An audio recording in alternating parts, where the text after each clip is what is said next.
Eddy currents. Eddy currents होता क्या है? एडी करंट्स एक इंड्यूस्ड करंट ही है।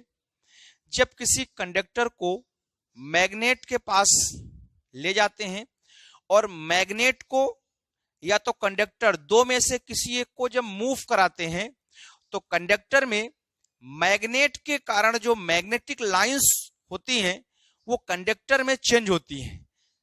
Magnetic lines, number of magnetic lines को मैग्नेटिक फ्लक्स कहते हैं।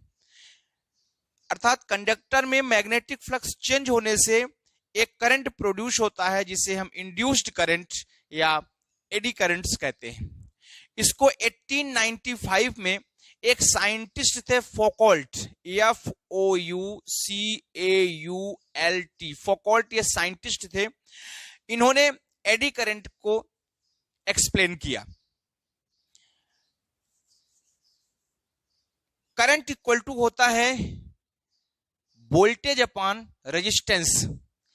फ्रेंड्स, इसका जो नोट्स है वीडियो के लास्ट में अपलोड है, आप वहां से इसका नोट्स देख सकते हैं। इसमें एडी करंट के एडवांटेज और डिसएडवांटेज भी लास्ट में बताए गए हैं। एडी करंट को यदि हम आई से रिप्रेजेंट करें तो ये हो जाएगा induced EMF upon resistance. Induced EMF क्या है, हमने लास्ट वीडियो में बताए हैं। इंड्यूस्ड ईएम होता है जब मैग्नेटिक फ्लक्स चेंज होता है तो उसके अपोजिट डायरेक्शन पे एक वोल्टेज डेवलप होता है जिससे करंट फ्लो होता है, उसे हम इंड्यूस्ड ईएमएफ कहते हैं। तो आई इक्वल टू होता है इंड्यूस्ड ईएमएफ को ई से और रेजिस्टेंस को आर से रिप्रेजेंट करते हैं। इंड्यूस्ड ईएमएफ फैराडे लॉ के अकॉर्डिंग इसका फार्मूला होता है ई का minus D phi upon D T और आर। तो जो इंड्यूस्ड करंट है जिसे हम एडी करंट भी कहते हैं, ये हो जाएगा minus D phi R D T. ये हो जाएगा एडी करंट का फार्मूला। एडी करंट का डायरेक्शन मैग्नेटिक फ्लक्स के चेंज होने के डायरेक्शन के अपोजिट होता है।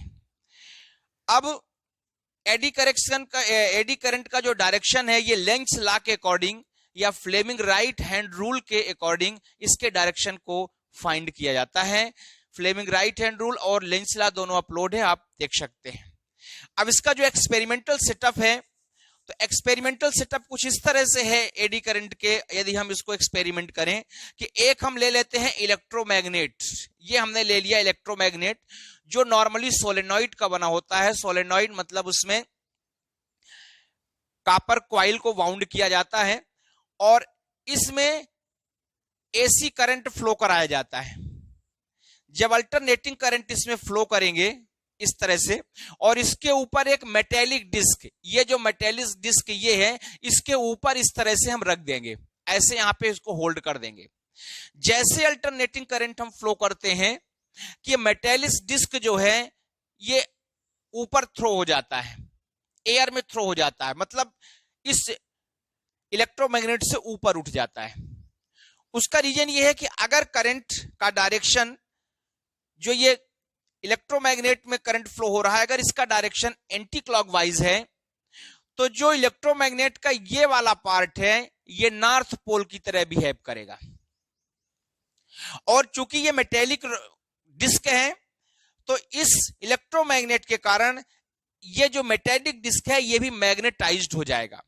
मैग्नेटाइज्ड होने के कारण लेंज लॉ के अकॉर्डिंग डिस्क का वह पार्ट जो इलेक्ट्रोमैग्नेट के कांटेक्ट में है, वो अगर ये नॉर्थ पोल है तो ये पार्ट भी नॉर्थ पोल की तरह बिहेव करने लगेगा और सेम पोल होने के कारण रिपल्सन होगा और ये ऊपर उठने जाएगा। यदि हम एडी करंट का डायरेक्शन, अगर इस अल्टरनेटिंग करंट का डायरेक्शन चेंज कर दें तो ये साउथ की तरह बिहेव करने लगेगा और जो डिस्क का वह पार्ट जो इलेक्ट्रोमैग्नेट से कनेक्ट है वह भी साउथ पोल की तरह कनेक्ट करने लगेगा, क्योंकि मैग्नेटाइज्ड हो जाएगा तो उसमें सेम प्रॉपर्टी आ जाएगी। तो ये इसका हो गया एक्सपेरिमेंटल सेटअप। कि हम एडी करंट को, अच्छा ये जो ऊपर होता है ये सिर्फ एडी करंट के कारण होता है, क्योंकि इलेक्ट्रोमैग्नेट है, इसमें मैग्नेटिक फ्लक्स चेंज होगा, मैग्नेटिक फ्लक्स चेंज होने से करंट प्रोड्यूस होगा, ये मैग्नेटाइज्ड होगा मेटेलिक डिस्क, इसमें भी करंट प्रोड्यूस होगा, एडी करंट, और इसका डायरेक्शन और इसके डायरेक्शन के अपोजिट होगा, जिसके कारण उसमें रिपल्सन फोर्स लगने लगेगा। अब इसके बाद है एडी करंट के यूजेस क्या हैं, तो इसके बहुत सारे यूज हैं। इसमें से जो इसका फर्स्ट यूज है वो है इलेक्ट्रोमैग्नेटिक डैम्पिंग में। इसको जो डेड बीट गैल्वेनोमीटर होता है उसमें हम एडी करंट का यूज करते हैं। नॉर्मली जो मार्केट में गैल्वेनोमीटर मिलते हैं वो कुछ इस तरह से होते हैं और इसमें एक तरह से निडल लगी होती है। गैल्वेनोमीटर में भी कॉइल होता है, तो जब इसमें हम करंट फ्लो करते हैं तो कॉइल का मूवमेंट होता है, जिसके कारण जो ये निडल है ये फ्लक्चुएट होने लगता है, इस तरह से डिफरेंट डायरेक्शन में फ्लक्चुएट होगा, कुछ समय के लिए फ्लक्चुएट होगा, उसके बाद मान लेते हैं इस पोजीशन पे वो निडल फिक्स हो जाती है। लेकिन प्रॉब्लम ये है कि कुछ टाइम के लिए वो फ्लक्चुएट होता है, ये फ्लक्चुएट ना हो इसके लिए हम क्या करते हैं कि एक हम मेटेलिक रॉड का यूज करते हैं, मेटेलिक डिस्क का यूज करते हैं। जब हम मेटेलिक डिस्क का यूज करते हैं तो उसमें एडी करंट प्रोड्यूस हो जाता है। तो जैसे गैल्वेनोमीटर के कॉइल में करंट फ्लो होगा उसमें मैग्नेटिक प्रॉपर्टी आएगी, उसमें मैग्नेटिक फ्लक्स चेंज होगा, उसके अगेंस्ट अपोजिट डायरेक्शन में एडी करंट प्रोड्यूस हो जाएगा। उस एडी करंट प्रोड्यूस होने के कारण जो गैल्वेनोमीटर का कॉइल है उसका मूवमेंट नहीं होगा और वो तुरंत किसी पर्टिकुलर पॉइंट पे रेस्ट पोजीशन पे आ जाएगा। तो इसका यूज है इलेक्ट्रोमैग्नेटिक डैम्पिंग में। नेक्स्ट इसका यूज है इंडक्शन फर्नेस में। एडी करंट के कारण, चूंकि आप जानते हैं कि करंट का हीटिंग इफेक्ट होता है, करंट के हीटिंग इफेक्ट के कारण जो ओर होता है या कोई एलॉयज होता है उससे हम एलिमेंट को एक्सट्रैक्ट कर सकते हैं, उससे एलिमेंट को हम एक्सट्रैक्ट कर सकते हैं। तो होता क्या है कि हम हाई फ्रीक्वेंसी का मैग्नेटिक फील्ड अप्लाई करते हैं, हाई फ्रीक्वेंसी का मैग्नेटिक फील्ड अप्लाई करने से उसमें इंड्यूस्ड करंट प्रोड्यूस होगा, एडी करंट प्रोड्यूस होगा। एडी करंट के हीटिंग इफेक्ट के कारण वो जो एलॉयज है, जो ओर है, वो हीट हो जाएगा और उसमें जिसका हीटिंग पॉइंट कम है, मेल्टिंग पॉइंट कम है, वो एलिमेंट उससे अलग हो जाएगा। नेक्स्ट इसका यूज है इलेक्ट्रोमैग्नेटिक ब्रेक्स। ट्रेन में जो हम यूज करते हैं वो इलेक्ट्रोमैग्नेटिक ब्रेक का यूज करते हैं। होता क्या है कि जो ट्रेन का व्हील्स है उसके एक्सल से अकॉर्डिंग एक ड्रम लगा रहता है, जैसे उसमें हम करंट फ्लो होता है, इलेक्ट्रिक ट्रेन में करंट फ्लो होगा, वो ड्रम जो है एक्सल के अपोजिट डायरेक्शन में मूव करने लगेगा और उसमें एडी करंट प्रोड्यूस हो जाएगा। और जैसे वहां से हम ब्रेक लगाते हैं तो एडी करंट इतना हाई होता है कि जो व्हील्स है वो स्टॉप हो जाता है और ट्रेन रुक जाती है। इसी तरह से इसका इंडक्शन मोटर में भी यूज होता है। इसके कुछ डिसएडवांटेज भी हैं। इसका डिसएडवांटेज ये है कि इसमें रिलेटिव मोशन होता है। रिलेटिव मोशन का मतलब कि जैसे मैग्नेट का और गैल्वेनोमीटर का दोनों का जो मोशन है वो अपोजिट होगा। और इसका जो सेकंड डिसएडवांटेज है कि इसमें हीट प्रोड्यूस होता है। हीट प्रोड्यूस होने के कारण जो एप्लियंस हैं वो बर्न हो सकते हैं, जल सकते हैं, तो इसमें काफी हीट प्रोड्यूस होता है। अब एडी करंट का एडवांटेज भी है और डिसएडवांटेज भी है। यदि एडी करंट को हम मिनिमाइज करना चाहें, जैसे कि डायनेमो है, ट्रांसफार्मर है और चोक है, उसमें यदि मिनिमाइज करना चाहें तो उसमें हम क्या करते हैं, एक मेटेलिक रॉड ले लेते हैं, मेटेलिक रॉड उसके सेंटर में लगा देते हैं। मेटेलिक रॉड, और जो मेटेलिक रॉड होता है वो इंसुलेटेड होता है, वर्निस के द्वारा इंसुलेटेड होता है। उनके बीच में इतना हाई रेजिस्टेंस होता है कि जो एडी करंट प्रोड्यूस भी होता है, जैसे इस तरह से, ऐसे इस तरह से ये कॉइल ऐसे रहेगा। अब इसको जो है वर्निस के द्वारा इंसुलेटेड कर देंगे। इसमें अगर मैग्नेटिक फ्लक्स चेंज होगा तो जो इंड्यूस्ड करंट प्रोड्यूस होगा, इंड्यूस्ड करंट प्रोड्यूस होने से चूंकि इसमें जो वर्निस लगा इतना हाई रेजिस्टेंस का होगा कि ये जो वायर है वो बर्न नहीं हो पाएगा।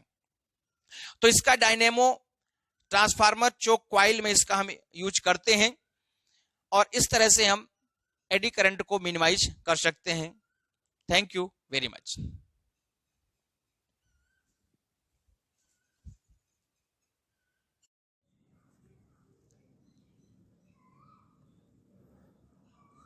हमने एडी करंट्स के बारे में भी डिस्कस किया था और उसका नोट्स यहाँ पे अवेलेबल है। एडी करंट्स क्या है उसका डिफिनीशन है यहाँ पर, I = E/R होता है। ये पूरा नोट्स के फॉर्म में है जो कि हमने बताया था कि हम नेक्स्ट वीडियो के लास्ट में एक्सप्लेन करेंगे।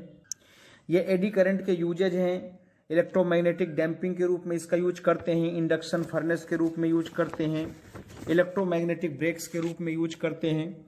इलेक्ट्रोमैग्नेटिक डैम्पिंग में इसको डेड बीट गैल्वेनोमीटर के फॉर्म में यूज करते हैं, तो इसका यूजेज भी हम एक्सप्लेन कर चुके हैं, यहाँ उसका नोट्स अवेलेबल है।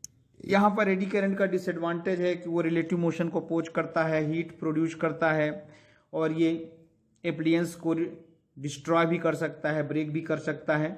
यहाँ पे हम देख सकते हैं कि एडी करंट को कैसे हम मिनिमाइज कर सकते हैं, तो वो उसका दिया हुआ है कि एडी करंट को कैसे मिनिमाइज करेंगे। तो इस तरह से इसका एडी करंट का कंप्लीट डिस्क्रिप्शन, इसका जो एक्सप्लेनेशन है पहले वीडियो में गिवन है और लास्ट में इसका नोट्स है। दोस्तों आप हमारे चैनल को सब्सक्राइब करें, लाइक करें, शेयर करें, कोई प्रॉब्लम कमेंट करें। Thank you very much.